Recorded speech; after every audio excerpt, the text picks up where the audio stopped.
So, you found your dream home here. The seller accepted your offer, and now what happens next? Today, I'm going to be talking about the most important part of the buying process here in Hawaii, and that is escrow. This is our second part of the two-step process of buying a home here and having a successful closing. Hi, I'm Stephen Proski, a licensed real estate broker with Corcoran Pacific Properties, and I love helping people buy and sell real estate here on the Big Island of Hawaii.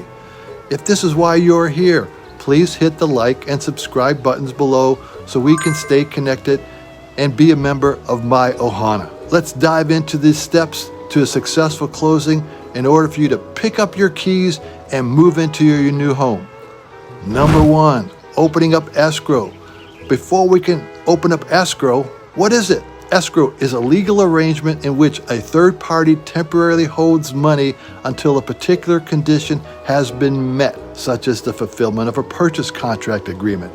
Some states on the mainland use lawyers for this process, but in Hawaii, that third party is a title company. How does escrow work? It's used in our real estate transactions to protect both the buyer and the seller throughout the home buying process contract. The title company doesn't represent either party.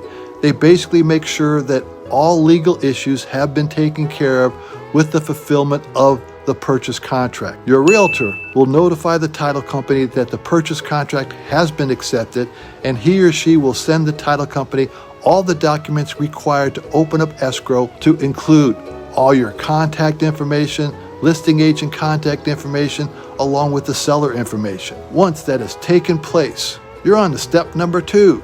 The buyer will be required, per the purchase contract, to either wire or drop off a check for the earnest money deposit that was agreed upon in your purchase contract. That amount here can vary between 1% and 2% of the purchase price of the property. However, it is a negotiated item that both buyer and seller agree to at the time of contract acceptance. One thing to remember, that your earnest money deposit is fully refundable if you decide to pull out of the contract and cancel your escrow. Your realtor can fully explain this area a little more in detail. Step number 3, inspections. Now that escrow is open, you dropped off your earnest money deposit, you have the right to inspect the property. Your realtor can recommend an inspection company for you, or you can find one on your own. However, I would highly recommend you get the property inspected by a professional. They will go from foundation to roof to identify both minor and major issues with the property and put together a detailed report on all these items for you to review. Don't freak out if the report is 45 to 85 pages long. As mentioned, the inspector will address everything you need to know about the property you are purchasing. If, after reviewing the inspection report, you might need to bring in a licensed contractor to look at items that might have been cited by the general inspector, such as foundation issues or electrical items that a general inspector cannot fully address because they do not have the qualifications to do so.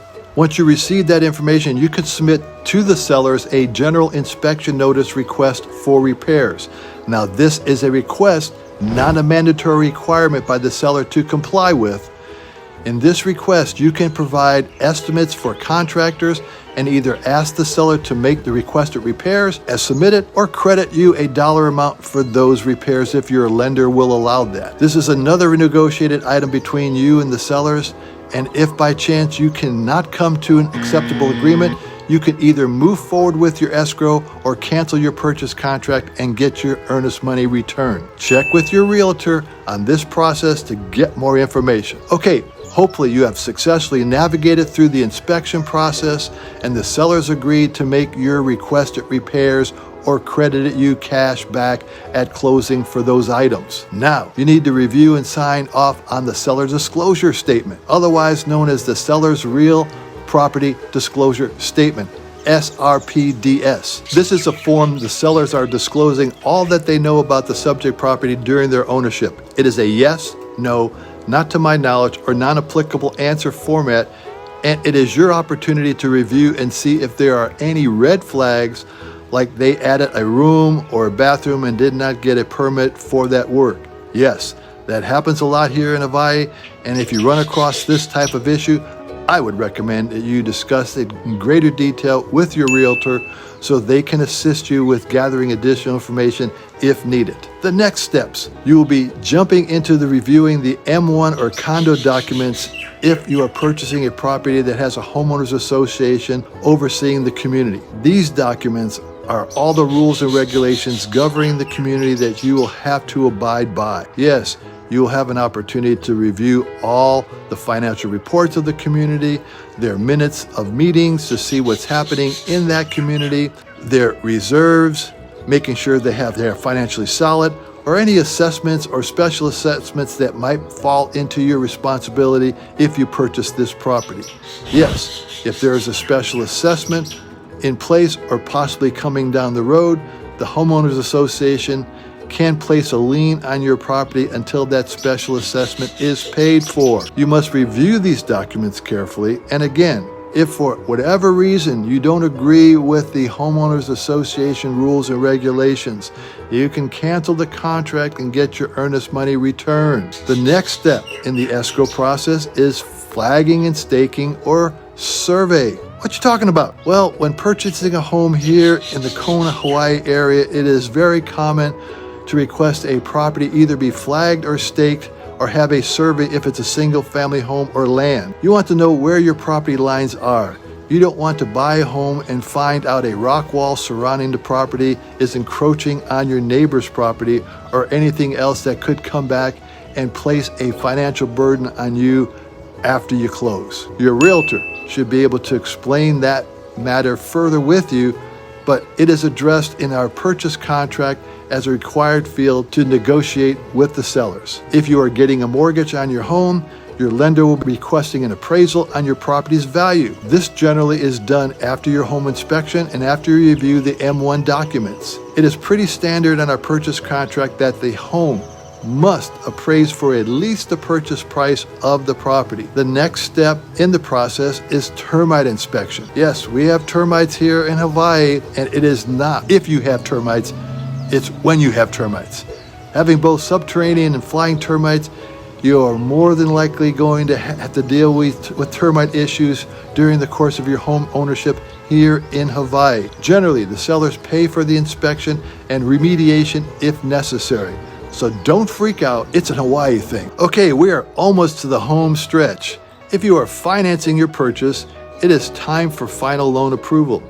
You have your pre-qualification, you have done all your inspections, the appraisal came back okay, and your lender will do a final review of your credit and financial information and issue final loan approval. Well, this could be a test for some people, meaning you don't want to buy anything expensive during the escrow process that could adversely affect your mortgage, like buying a new car or putting loads of debt on your credit cards or buying furniture. This type of activity can kill the deal and have your mortgage company underwriter or undertaker deny your mortgage. Yeah, you're excited about your home purchase, but please refrain from buying any large purchases during this time. Hopefully your mortgage lender will tell you about this same thing. After you move into your home, and you can go crazy and buy whatever you want. The last step in the escrow process is signing all your documents. This can take place either in person or at the title company or through a remote signer. If you are not on the island, the title company will set up a remote signer for you at your current location.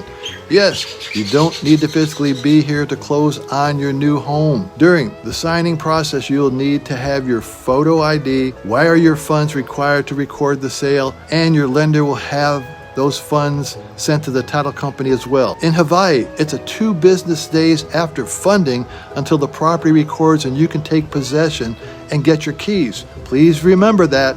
We happen to be a bit slow here on real estate closings, so please take that in consideration when buying your dream home. Once recorded, your realtor will notify you and hopefully meet you with keys to your property or make arrangements for you to pick those keys up. Okay, this is a lot to take in. Yes, it's a lengthy process and you need a realtor to help guide and direct you through the successful closing. If you're thinking about buying a home here in Hawaii, Feel free to reach out to me anytime. I'd be happy to talk story with you. I'm here to help. Thanks again for watching this video. Hope it was informative. Look forward to seeing you again soon. Aloha.